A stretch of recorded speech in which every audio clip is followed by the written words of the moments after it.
یہ مذہب اسلام ہی کو یہ شرف حاصل ہے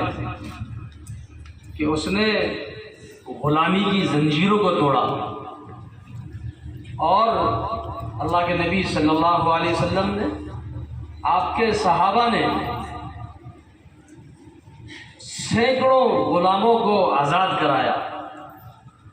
اور اس آزادی کے لیے اللہ کے نبی صلی اللہ علیہ وسلم نے غلاموں کو آزاد کرنے پر آخرت کے ثواب امت کو بتائے۔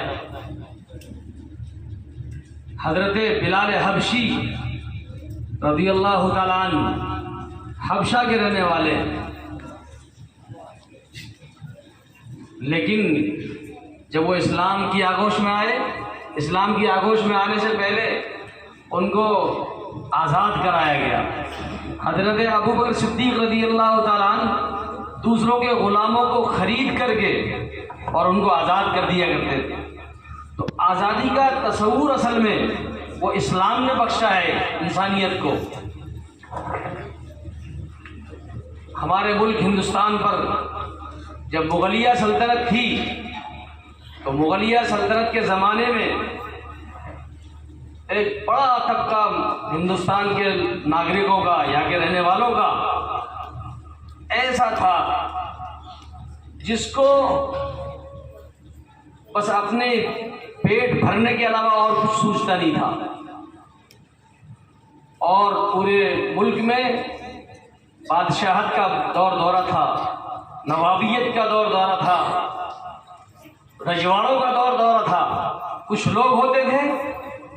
جو پوری جنتا کی کمائی کو اپنے ہاتھ میں لے کر کے اور اپنی عیش و عشرت کا سامان کرتے تھے۔ راجاؤں کے عیش الگ تھے، نوابوں کے عیش الگ تھے، بادشاہوں کے عیش الگ تھے، اور عام جنتا ایک طرح سے پسماندگی کا شکار تھی۔ اسی دور میں ہندوستان میں جب مغلیہ سلطنت کا چراغ بجھ رہا تھا اور اس کی لو مدھم پڑ چکی تھی، اس وقت میں انگریز وہ اپنے ناپاک ارادوں کے ساتھ میں ایسٹ انڈیا کمپنی کے نام سے تجارت کے ایک پر کیف اور پر لطف جو ہے عنوان کے تحت وہ ہندوستان میں داخل ہوئے، اور ہندوستان کے اس وقت کے جو حکمراں تھے، بادشاہ تھے، ان کو یہ سمجھایا انہوں نے کہ ہم اس ملک میں تاجر بن کر کے آ رہے ہیں، ہم کو تجارت کرنی ہے، اپنے تجارت کو فروغ دینا ہے، اور اس ملک کے باشندوں کو بھی تاجر بنانا ہے۔ اور انہوں نے ساحلی علاقوں میں، کلکتہ ہے، مدراس ہے، ممبئی ہے، ان ساحلی علاقوں سے وہ داخل ہوئے، اور دھیرے دھیرے انہوں نے جو ہے اپنے پیر جمانے شروع کیے۔ انہوں نے سب سے پہلے کلکتہ یعنی بنگال کے اندر اپنا مرکز بہت مضبوط کیا۔ انہوں نے اپنے کچھ ٹھکانے بنائے، قلعے بنائے، اور اس تجارت کی آڑ میں انہوں نے جو ہے وہ ہتھیار تک اپنے ملکوں سے منگا کر رکھے، اور سب سے پہلے انہوں نے وہاں پر نواب سراج الدولہ جو بنگال کے حکمراں تھے، ان کے جو والد تھے، ان سے انہوں نے پنگا لیا۔ تو نواب سراج الدولہ کے والد نے ان سے جنگ کی، اور اس جنگ میں انگریز کو شکست ہوئی۔ اس کے بعد میں نواب سراج الدولہ نے 2 جنگ کی انگریزوں سے، ایسٹ انڈیا کمپنی والوں سے، لیکن آخری جنگ میں نواب سراج الدولہ کو شکست ہوئی۔ اس شکست کی بنیاد یہ بنی کہ وہی کے کچھ لوگوں کو انگریزوں نے خرید لیا، اور خرید کر کے جو ہے وہ اپنے ہم نوا کر لیا، اور انہوں نے وفاداری کرنے کی بجائے غداری کی اور انگریزوں کے ساتھ دیا، اور نواب سراج الدولہ کو شکست ہوئی۔ یہاں نواب سراج الدولہ کی شکست کے بعد انگریزوں کے حوصلے بلند ہو گئے، اور انہوں نے پھر دکن کی طرف رخ کیا، اور دکن میں ٹیپو سلطان کے والد حیدر علی وہاں کے حکمراں تھے، ان سے جنگ ہوئی۔ اس کے بعد میں ایک لمبی تاریخ ہے، ٹیپو سلطان شہید رحمۃ اللہ علیہ سے انگریزوں کی جنگ ہوئی، اور انگریزوں نے چاروں طرف سے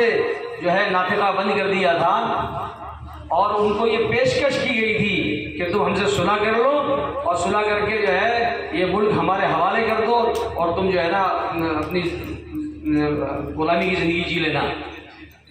ٹیپو سلطان نے وہ تاریخ ساز جملہ بولا کہ شیر کی ایک دن کی زندگی وہ گیدڑ کی 1000 سالہ زندگی سے بہتر ہے۔ تو انہوں نے کہا، انہوں نے اپنے آپ میں مٹنا اور مرنا اور شہید ہونا پسند کیا، لیکن انگریزی غلامی پسند نہیں کی۔ سرنگا پٹم میں جنگ ہوئی، حضرت اورنگزیب حضرت ٹیپو سلطان رحمۃ اللہ علیہ شہید ہوئے۔ جب ٹیپو سلطان شہید ہو گئے، اس وقت کا جو وائس سرائے تھا انگریزوں کا، اس نے ٹیپو سلطان کی لاش کے پاس کھڑے ہو کر کے کہا تھا ملک ماں، یعنی آج ہندوستان ہمارا ملک ہے، آج ہندوستان ہمارا ملک ہے۔ چونکہ سب سے بڑا خطرہ اگر ہندوستان میں کوئی تھا انگریز کے سامنے تو ٹیپو سلطان تھا۔ اور اس کے بعد میں مراٹھوں سے جنگ، سکھوں سے، یہ ساری جنگیں بھی چلتی رہی۔ ادھر دہلی میں علماء کرام کی جماعت متفکر ہوئی، شاہ ولی اللہ صاحب رحمۃ اللہ علیہ نے فکریں کی۔ 1747 1757 سے لے کر کے 1857 تک یہ پورا مارکا آرائی کا دور چلتا رہا۔ پھر 1857 میں ایک نئی انداز سے جو ہے یہاں پر حضرت شاہ ولی اللہ صاحب رحمۃ اللہ علیہ کی فکروں پر کچھ تحریکیں شروع ہوئی، اور اس کے بعد پھر یہ سلسلہ چلتا رہا۔ یہ صدی پوری ہوئی، اس میں کئی جنگیں ہوئی، اور اس کے بعد انگریز دھیرے دھیرے گھستا چلا گیا، بڑھتا چلا گیا۔ آخر 1947 سے پہلے کا جو دور ہے اس میں ہمارے ملک کے ایک بڑے طبقے نے، اس میں پیش مسلمان علماء کرام سامنے رہے ہیں، انہوں نے بڑی قربانیاں دی، اپنے آپ کو پھانسی کے پھندوں پہ لٹکایا۔ کبھی انگریزوں نے جو ہے ان کے جلتے کھولتے ہوئے کڑاہوں میں ڈال دیا، پھانسیاں دے دی، گولیوں سے بھون دیا، اور ان کو جیلوں میں بند کر دیا، جیلوں میں لوہے کے پنجروں میں بند کر دیا۔ یہ ساری صعوبتیں سوتنترا سینانی جو ہے وہ جھیلتے رہے، لیکن سب اس بات کو اڑے رہے کہ ہم کو اپنے ملک کو آزاد کرنا ہے، اپنے ملک کو آزاد کرانا ہے۔ آخر وہ دن آیا کہ جس کو آج ہم کہتے ہیں 15 اگست 1947 کا، اس میں انگریز نے اس سے پہلے سارے ان سے بیٹھکیں ہوئی اور ان سے جو ہے معاہدے ہوئے کہ تم کو ملک چھوڑ کے جانا ہے، اور 15 اگست 1947 کو ہمارے ملک نے وہ دن دیکھا کہ جس دن انگریزوں کی غلامی سے ہم کو آزادی ملی اور اس ملک کا پرچم لہرایا گیا اور ہم کو ایک نئی زندگی ملی۔ لیکن میرے دوستو، نئی زندگی مل گئی ہم کو، لیکن گورا انگریز چلا گیا کہ آج ہمارے جیسے بہت سے کالے انگریز یہاں موجود ہیں۔ وہ بھی یہ چاہتے ہیں کہ اس ملک کے اندر عام جنتا وہ پستی رہے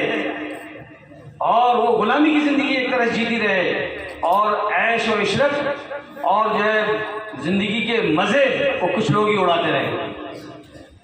اور اسی کو آپ اچھی طرح دیکھتے ہیں کہ جو حکمرانی کرتے ہیں، حکومت میں پہنچ جاتے ہیں، وہ ہر بس اپنا ہی پیٹ بھرنے کے چکر میں رہتے ہیں، اور